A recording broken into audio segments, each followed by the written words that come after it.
again, very kind of standard meta stuff coming out so far. Yeah, Lulu being banned away, always a solid ban. She fits into so many compositions so well. Yep. Elise, like you said, very strong jungler. I would probably agree. I think Gragas is pretty up there again now. Nidalee is still very strong, but definitely Elise up there as one of the strongest junglers. Seeing a Lucian ban, actually, so this is for the first time this qualification tournament. We won't see Lucian in the team compositions, which is an interesting one because it may open up the gates for other AD carries like Kog'Maw. Yeah. Like you said, I was talking to Will a little bit actually, and he mentioned to me, he said, actually, we believe that Kog'Maw now is a god tier AD carry because of the changes. And I can kind of see that because obviously Kog'Maw is a champion that's a little bit like Vayne that relies heavily on attack speed. Yeah. I believe once you max that Bio Arcane Barrage, which is, I think, at level 9, you finally get that fully maxed. You'll have all of the attack speed bonus that used to be on your Q. So you get the best part of your Q onto your best skill, which is your Bio Arcane Barrage. And that allows you to hit a spike fairly quickly. And we know the kind of attack speed Kog'Maw can have post semi-rework changes. So be really, really interested to see if Manlight decide to pick that one up. It will indeed, and we're going to see the top lane Monarchy banned out here. Fiora and Gragas. Gragas, Gangplank even. They both start with a G, but we are going to see both of them. In fact, both start with a G and are both alcoholics, but they are both going to be banned out. I mean, we don't know if Gangplank's an alcoholic. Definitely is. He's a pirate. And it is the Kog'Maw locked in. First pick here. And that's not Manlight taking it away, that is Pariah. So they lose out that Kog'Maw. Interesting left between Null and Excel. Neither of them banned or favoured Kog'Maw. Yeah. It was banned by Renegades and first picked here. So maybe, maybe the changes have made Kog'Maw just that strong. I'm curious here on how well Manlight know Kog'Maw, because if this is a champion that they've been wanting to play a lot and they've been scrimming with a lot, they're going to know exactly what it struggles against as well. So I'm curious to see what they kind of pick to play against that now. So the funny thing about Kog'Maw is he used to be very popular, and he actually became quite a lane bully because he went Triforce first and actually became fairly difficult to deal with in lane. The real, I guess, the crux of Kog'Maw always used to be that he took a long time, like Vayne, to ramp up. He definitely traded quite poorly versus a lot of other AD carries. Yeah. And he has a little bit, I think, a little bit of a shorter range in his basic auto attack. Yeah, his basic auto attack is really short. I think it's 500 or something instead of 525 or something like that. So he's got a slightly reduced basic auto attack range. Obviously, he's got a huge auto attack range once he manages to load up Bio Arcane Barrage. Certainly does. But Lulu gone, they won't be able to have a protect the Kog'Maw composition here. Interesting fact, Kog'Maw has one of the highest base healths out of any champion in the game. Really? And he's a marksman. Fun fact of the day for you guys. If you want to play a tanky marksman, Kog'Maw is not for you despite his high HP. But let's take a look over on the side of Manlight. They've gone for the Braum lock-in as well as a Nidalee jungler. So Furion going to be looking to follow in Montpela's steps here. Yeah. Rifty going to be going with the... And we cast Furion playing Nidalee during the qualification tournament this week, and he is ridiculously good at vision control. I remember it was versus the game with Excel. I remember Vedius coming saying to the Excel guys afterwards, you need to pick up your vision control because Furion had more wards down in the first 5 minutes than you guys had CS. Yeah. I mean, this guy is a warding monster. He's very aggressive, likes to play Nidalee, super aggressive. He was super aggressive versus Excel. I feel like if you're going to play Nidalee, that's kind of the style. Yeah, you do. And actually, he did a very similar thing to we saw Impala do last game, which was if you're not getting kills, you're counter jungling, which is, I think, the best way to play Nidalee.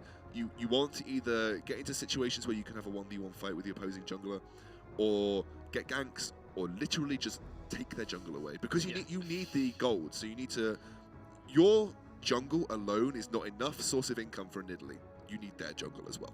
I think the thing is as well is if you've got a choice between your Razorbeaks and their Razorbeaks, why would you ever not take theirs? Because it denies them and you still get the gold. Yeah, exactly. It's kind of taking their own XP and gold for yourself. But we've got our next two lock-ins, and actually we've not even touched on the fact that Pariah have locked in a Malphite and an Alistar. So super heavy kind of wombo combo starting to line up there. But let's take a look at the Lissandra and the Callista they've just been locked in for Larson and Smiley. So, very heavy, I guess, flank pick type thing coming through here. You'll have usually Lissandra going to the top lane. You don't often see her in that mid lane position much anymore. So she'll flank in. They can try and single target burst someone with both Lissandra and Nidalee. I'm very interested to see what they end up picking up as their final champion, whether we will see that Lissandra go into the mid or we will see something else. Quinn is still available should anyone actually want it, but it doesn't seem to be hotly contested between these two teams. It has definitely made it all the way through to the final pick of the pick and ban phase. It doesn't seem to fit the style of either of the team compositions we're seeing come out, but let's take a look at this wombo combo that Pariah have built for themselves. You've got the Unstoppable Force, you've got the Alistair combo to follow that up, as well as not only your jungler and your mid laner like bursting everyone down with their ultimates, but then you've got a Cogmore, which is like the highest consistent damage pretty much in the game, at least out of AD carries. Like, that is, if they land this combo onto multiple people, they just win. That's the game. This is what I like to call a satisfying composition, because it kind of ticks all the boxes for really exciting gameplay. You have that obviously amazing Malphite engager. It's going to be Corki mid, so again, pretty squishy team. Very safe team coming out here. Corki, yeah. You've got Callista, like Nidalee as well, and Lissandra, stuff that good can jump mobility. away Good, quite yeah, easily. good gap closing, good mobility. I think obviously they're going to avoid a 5 versus 5 fight here. You could potentially have Corki split, maybe. You know, he's an AD carry, got some disengage. You could potentially split in the side lanes. They're definitely not want to go for. They're definitely not going to want to go for a full 5v5. Smaller skirmishes where the CC is absent, maybe. Picks, definitely. Got a good pick composition as well, you know, with just the Lissandra and the Braum by themselves.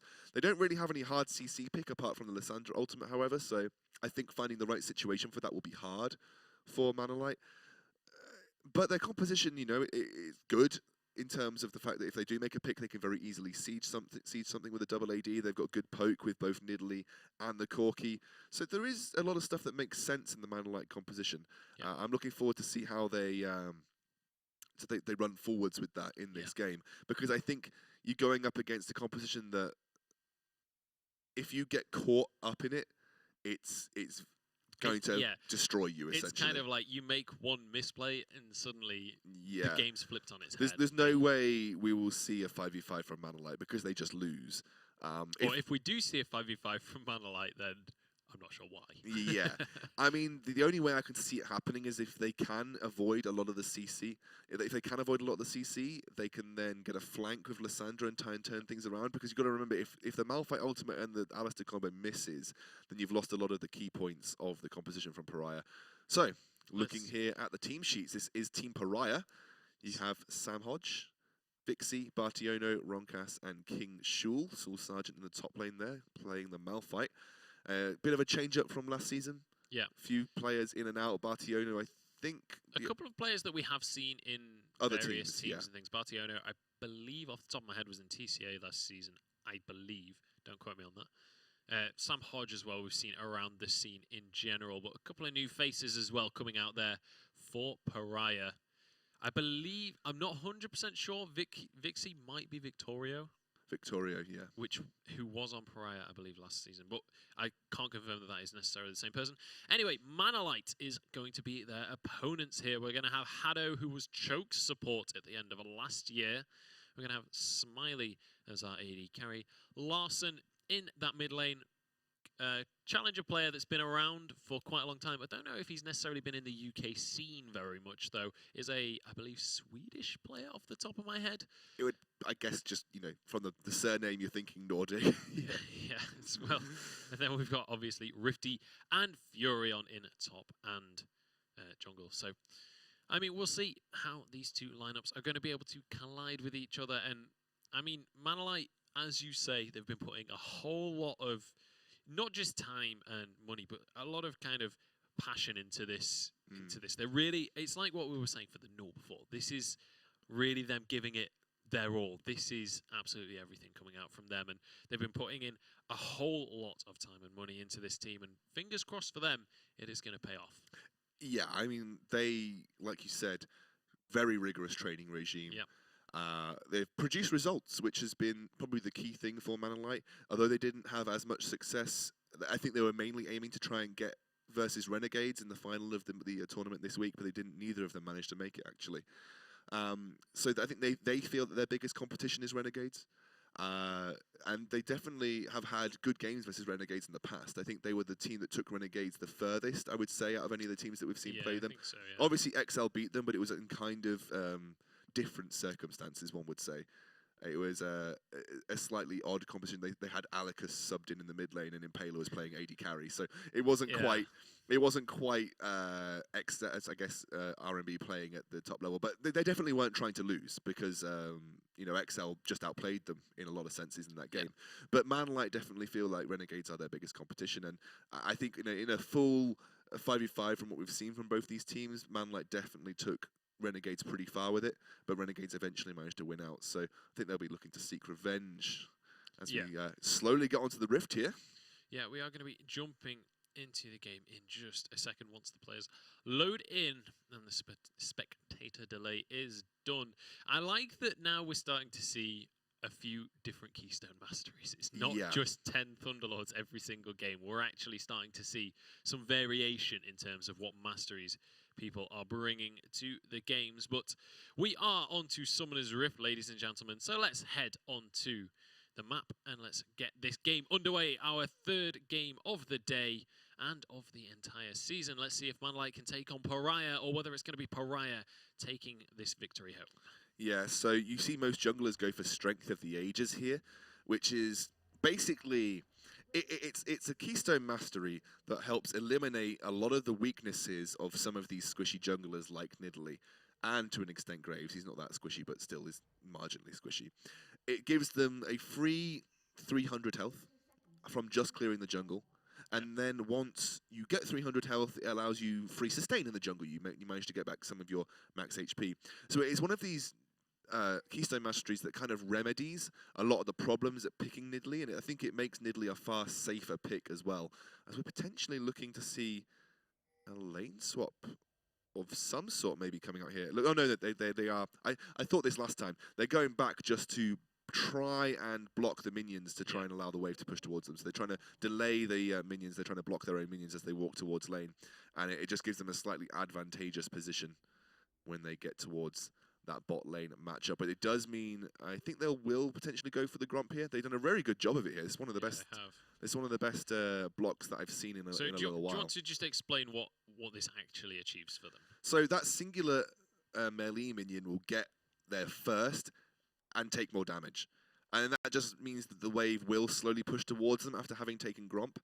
Trying to make this as cinematic as possible. As cinematic as possible. You see there, it just takes a little bit extra damage, which basically means that the wave will slowly push towards them if they're just last sitting. You see here, it's already died, and there's 3 minions left on the side of Pariah. And it just means it's kind of advantageous because you don't want to push in too hard early on. It means you're in a slightly better position if you're going to get a jungle gank, especially coming from the red side where your jungler can come through the tri-brush. But they're actually going to already beat a lane first. So it actually makes very little difference because they are starting to zone away. They've just hit level 2, and it means that the guys from Pariah are going to have to be a bit careful. Now they're actually going to push towards Pariah, so it actually makes very easy. They are indeed, and we'll see if they're going to be able to do anything with that level 2. Looks like Bartione and some Hodge are going to be able to hit level 2 at the same time, or just after, sorry, but they're going to be able to deny any kind of all-in coming out here. As we see in the mid lane, already a little bit of a CS lead starting to build up for Larson here. He's doing a very good job on this Corki to just have this pressure in the mid lane. Yeah, and it's actually a fairly difficult lane for Lux as well, because in the sort of the dueling aspect of it, Corki will out-duel Lux at every given opportunity. So as long as he's fairly, able to circumnavigate the Lucent Singularity, just get away from the majority of the poke that Lux can put down, he will win the smaller trades because he just generally is one of the most effective traders in the game with that Phosphorus Bomb. King Shul, he's taking a lot of damage here, and Rifty going mental on this Lissandra in terms of getting the poke down, and he's having a tough time of it. Starting to run out of mana though, so it won't last forever, this high poke that's coming out from him. King Shul should be able to at least get a few of these CS, but Rifty is doing an excellent job so far of forcing this pressure. But let's take a look as Selena Swift might just have been found out. Furion can't quite land the spear though.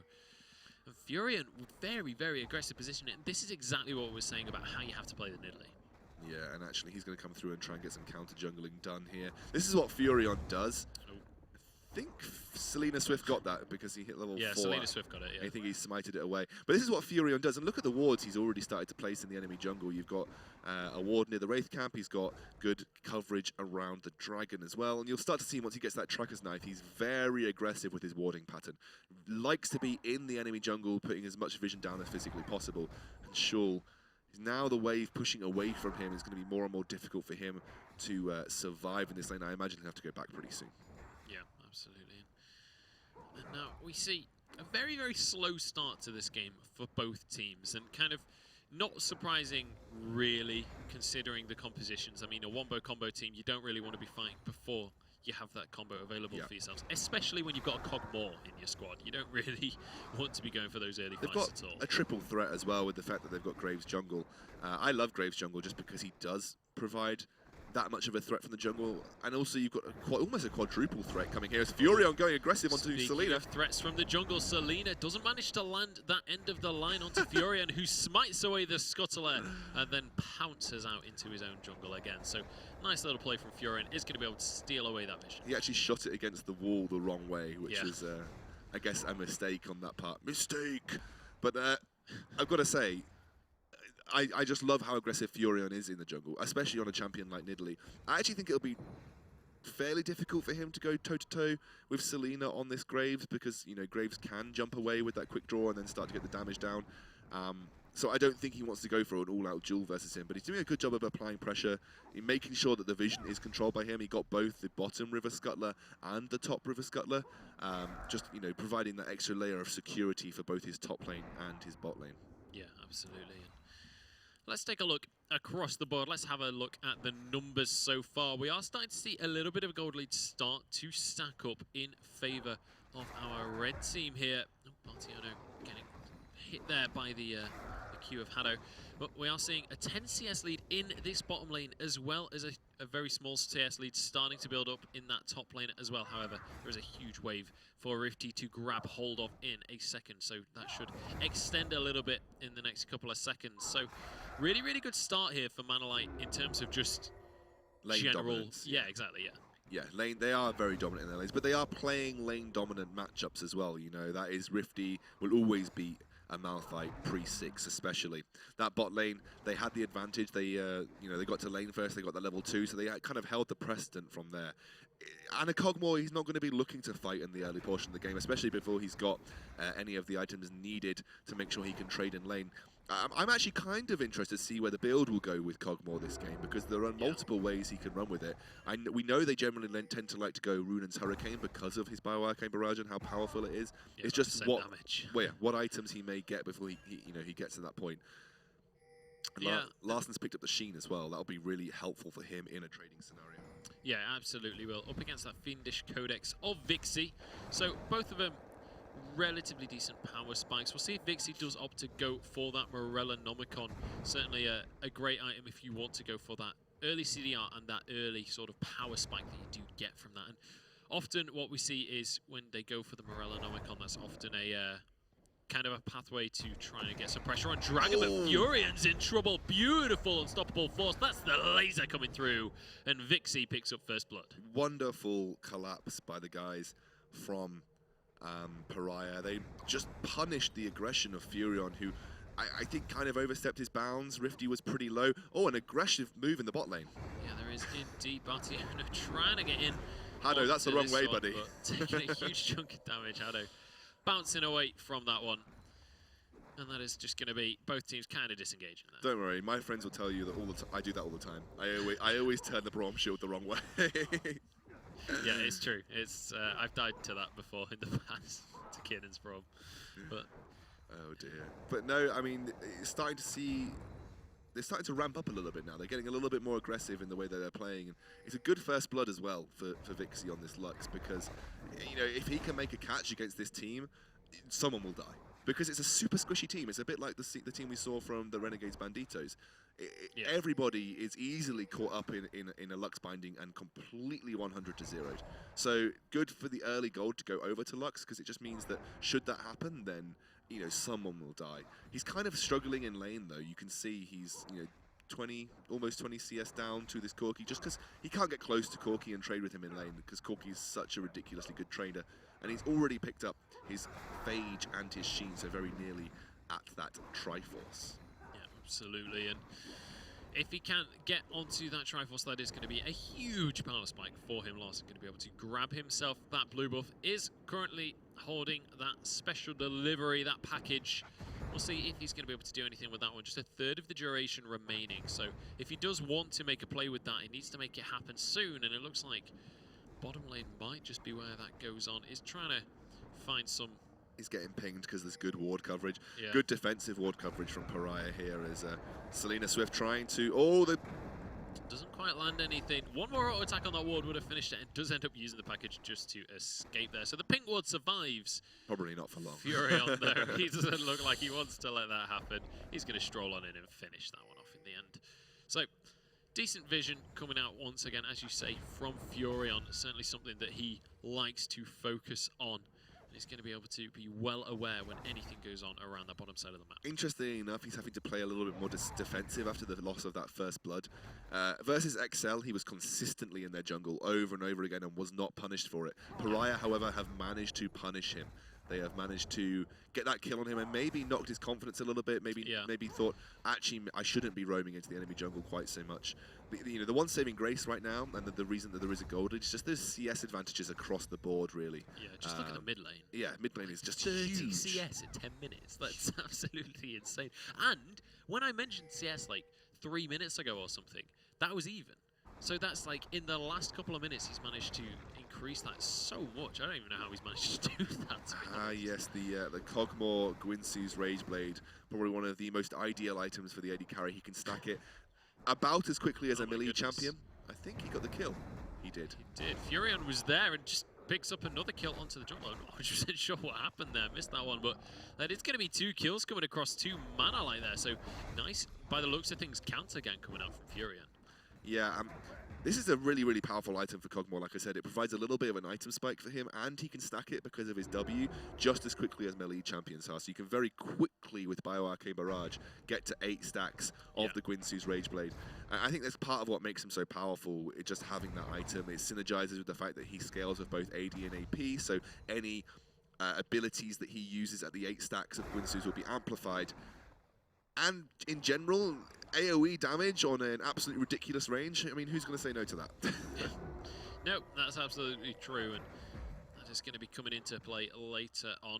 Does have that Alistair with him, so he's going to be okay for sustain in lane, but Larson is going in onto Vixie. I don't think he's going to be able to do much, though. Flashes away from that smoke bomb. Does not want the 2v1 right now, and he's going to be able to get away with it. Vixie also had barrier up and available, so I think she was safe for most portions.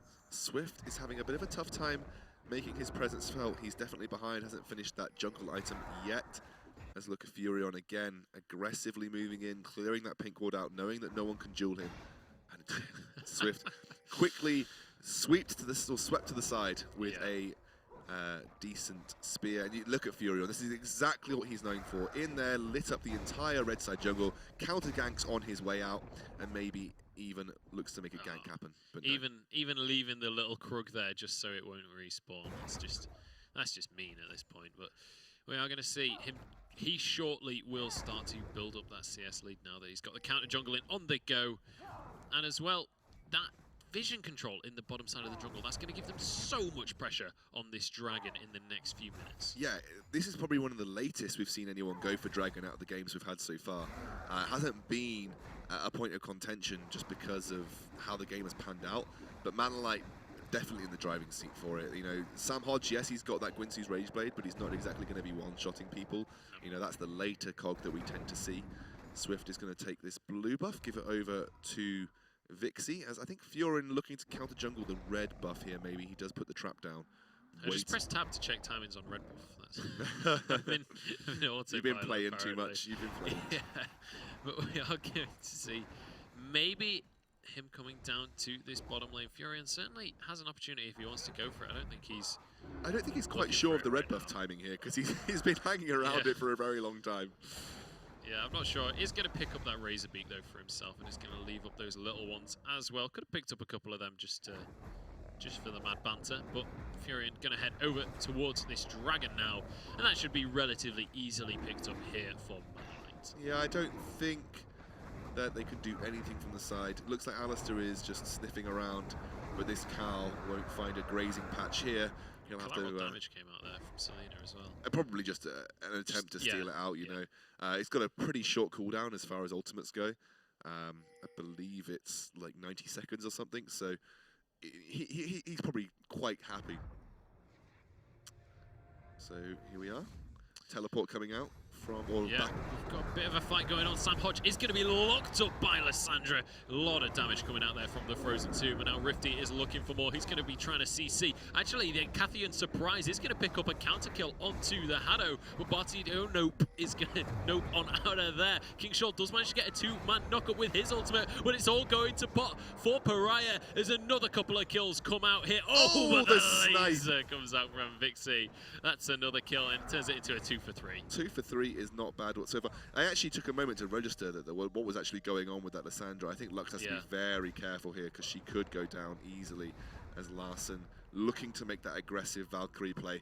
But yeah, it took me a moment to register that the teleport happened. But little fight in the bot lane. Probably could have gone better for Manolite, and actually good return kills, you would say, from Pariah. They go on to some pretty key targets. Cogmore picks up one, and another one gets picked up for Vixie. So not all bad things happening, but a gold lead starting to stretch out for Manolite now. Yeah, absolutely. And Manolite doing a good job to just kind of control the map at this stage. They're definitely in the driver's seat for this game. With the way Furion has been playing in this blue side jungle, and with kind of just the dominance they've had throughout the laning phase. I mean, they've got CS leads in every single lane, including support. They're certainly feeling like they're the ones in charge, and it's going to be kind of Pariah reacting to whatever it is that Manolite do. Yeah, and again, you can see Pariah have to go very defensive with their wards. They know how aggressive Furion is with his counter jungling and vision presence in the enemy jungle, so they're super defensive. Some pink wards in their own jungle. They've not managed to push any further than the start of the river here, so they have no idea what's going on around this Ref Herald. They had no idea what was going on in the enemy side jungle. It's all very difficult right now for Pariah to move out of their side of the map. Yeah, absolutely. Needs to pick up a tower as well. Yeah, well, I'm sure they're going to be able to pick up a tower, or Pariah might not, but it's certainly going to be a tower for Manolite as they head towards this top lane.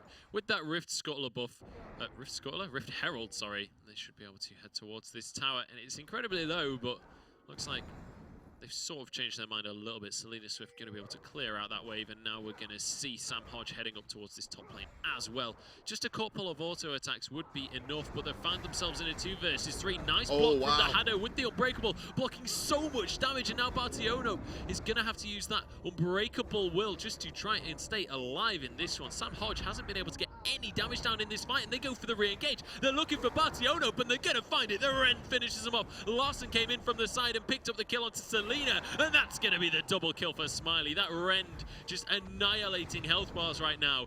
And I mean, I mentioned it earlier, they're finally going to grab that tower. Oh, wow. It seemed like a really good fight. It was a fantastic combo from Bartiono on that cow. Obviously, it's easier now to line that up, but you can buffer your pulverize when you go for the headbutt. But they just overstayed, and the high mobility of both Furion and Larson on the Corki and Nidalee meant they were able to react so easily to a gank, you know, what? He survived that one. Was that a heal came out? I think Unbreakable as well managed to block. I think it was just Unbreakable. There wasn't even a heal that came out. I didn't even know Lux's laser counted as a projectile. Fair play to him. Managing to survive that one. I think he survived that on more HP than he had. I think Furion must have healed him. Furion must have thrown down a heal for him because it looked like he took absolutely... Oh, of course, Nidalee heal. It must have took like absolutely no damage. And Furion has got a fair amount of AP in the bank right now. As Sam Hodge. Oh, Sam. He's in a whole lot of trouble. That's going to be a spear from Furion just to finish him off. A Cathian Surprise nowhere near enough. That's the kind of combo that I was talking about with the Lysandra and the Nidalee. It just makes it so easy for a max range Nidalee spear to hit when you have them locked in a nice, comfy ice tomb. And Sam Hodges will... Not sure it's that comfy, to be honest, by the amount of damage it does. Sam Hodges is going to be the target, you know. Time and time again, he is the real core of the composition coming out from Pariah. So if you can catch him out like that, that's probably what's going to happen in most team fights. He will be the target for the Lissandra ultimate. Yeah. And they've got really high mobile champions to get on top of Sam, who's, to be honest, on one of the least mobile AD carries in the game. Yeah. So versus one of the most mobile AD carries. Yeah, versus one of the most mobile AD carries in the game. You're seeing here that, you know, Kalista just winning these duels as well. Has got another stole item. The blue buff as well, single-handedly. Single-handedly stole the blue buff, Munch. Whatever next. Smiley is going to be smiling about this one, but we are going to see Larson down in this bottom lane, going to be able to finish off that tier 2 tower. 10k gold lead now. Helping them out. You're absolutely right. There is just over a 10,000 gold lead in favor of Manalite, and honestly, they're making it look easy right now. So long as they don't kind of mess anything up, they're looking like they might just have this game in the bag, because Pariah just don't seem to know what they can do to try and stop this. This is another one of those compositions that, had Pariah not given the leads over to Manalite, then Manalite would have struggled, because, you know, they snowball like crazy, but the later this goes, you know, it would be more and more difficult for them to win it out with just the wombo combo coming out. You know, good wave clear as well. Oh my God, Smiley. He has got no fear in his heart right now. And look at the damage. That's just 2 rends coming out onto Swift. But just, I want to bring your attention to something here in the mid lane. Let's take a look at the items for Larson here. He's got his Triforce, he's got a BF sword, he's got that hammer as well. Vixie's not finished anything. Warhammer. Exactly. Vixie needs to make some decisions right now, because he's nearly got his Athene's Unholy Grail, he's got that as well, but then he's got a needlessly large rod instead of just finishing the items. So Sam Hodge just went down to Larson on the Corki in that top lane. Sam Hodge is not having a good time. He's not having a good time, and that is the risk of picking a Cogmore. You take time to ramp up. You know, he is a very good AD carry, but he just doesn't do well if he's not ahead in these like smaller trades. So this 1-3-1 is absolutely terrifying, right? What do you do if you're Pariah? It's not even 1-3. It's like 1-2-2, and every time something happens, they just move away. No one can split push against Corki right now. He's super strong. He's 3-0-0, and they're looking for that hard engage, but they don't have their entire team with them. It'll be very risky to make that kind of move. You'll be relying solely on Lux, who has just finished her Luden's Echo. So that is the item of choice for her. Honestly, right now, it feels like Pariah just need to somehow get Luxy and just find something to get themselves by. I'm sorry, that was awful, but we'll see if they're going to be able to find. It was like Get Lucky, except not at all. But if you have to explain it, it's a terrible point. Yeah, okay. But we are going to see, again, this 1-3-1 coming into play, and I really like the position from Furion as well. He's just kind of, whichever lane is pressuring at the time, I'll go help them out. They want to make something happen in this bot lane. You know, they want to try and engage on top of both Hado and XD Smiley, but it's just not happening. They need to get this mid lane turret as well for this effectively to work on these inhibitor turrets, because that is still open, and it's kind of providing a block in the road for rotations from the side of Manalite. They're actually going to back off here. Absolutely no fruit for their trials, but you can see the way this game is going. It looks, you know, grim right now for Team Pariah. I mean, no fruit in terms of objectives directly, but at the same time, they've been constantly clashing these minion waves against towers. So slowly but surely, this gold lead is extending more and more. 12,000 gold in advantage of Manalite right now. And let's bear in mind, we're just 22 minutes into the game. 12,000 gold in 22 minutes is just ridiculous. It looks very similar to the Renegades game that we saw. You know, Manalite are one of our strongest teams. And the way that Manalite are playing right now, they definitely are in the same league as the way we saw Renegades play. Yeah. They definitely can go toe-to-toe with them. We won't. If anything, they've made less mistakes. Yeah, and that's the kind of thing you're going to have to wait for in the ESL Premiership, because should Manalite qualify and should Renegades qualify, the only time you'll see them play is during the group stages, because obviously maybe at the finals, but you're not going to see them play in this tournament, I believe. Unless Manalite lose this. They lose semi-finals and things. Oh, yes. If they could meet in the lower bracket, that could happen. Yes. But honestly, it's not looking like either of those teams. No, because they both look so dominant from their first games as it stands. No, absolutely agree with that one. And we'll see whether they can continue this and whether they can. I mean, this is the thing, isn't it? Because there's a lot of teams that can get to this point, like winning the early game, but it's closing out the game that seems to be such a struggle for a lot of teams. And we'll see if Manalite are going to be able to find the way in here, find the way to crack the base right open, and looks like Larson might be that way as he's nearly whittled down his bottom lane inhibitor tower. Selena, man, he's just not having a fun time. Look at the poke coming out. There's another spear onto Selena, and this should solidify the tower. Bartiono just goes down. Larson just annihilates him through his ultimate. Corky got nerfed, guys. Yeah, that is going to be the bottom lane inhibitor. That is going to be the top lane inhibitor tower as well. You said they need to somehow take away that mid lane tier 2, but they're just not even bothered. They're just going straight for the base. They're going straight for the game right now. That was a bit Selena looking to try and re-aggress onto this one. Hado going to be able to jump away to his teammate. Smiley and Hado going to be able to get away. If I'm honest, that was a bit of a misplay from Bartiono. He was just not expecting the amount of damage. A singular crit on Thunderlords basically took away a third of Bartiono's health, and that ultimate came down very, very late. You know, he had sub 50 health at that point. Very easy. It doesn't give you 100% damage reduction, unfortunately, just that 75. I don't even know if it's 75 yet, it might be less. Oh dear, Selena Swift does get locked up, is going to be able to survive that one, luckily.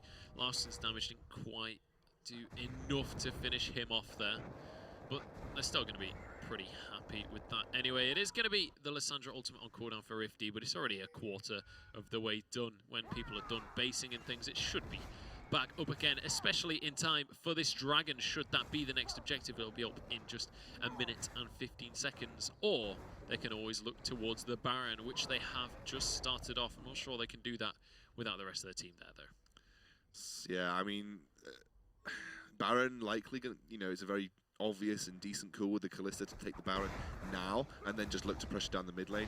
Maybe even just go and take the free open top lane inhibitor they have available to them. But they're going to stall it out a little bit longer. They're going to head back, hit some more item spikes because, you know, Corky is running like miles ahead right now. Yeah. Very sensibly went for the Sorcerer's Shoes. I much prefer Corky to go for Sorcerer's Shoes. 3,500 gold ahead. Yeah, it's huge amounts right now. Insane.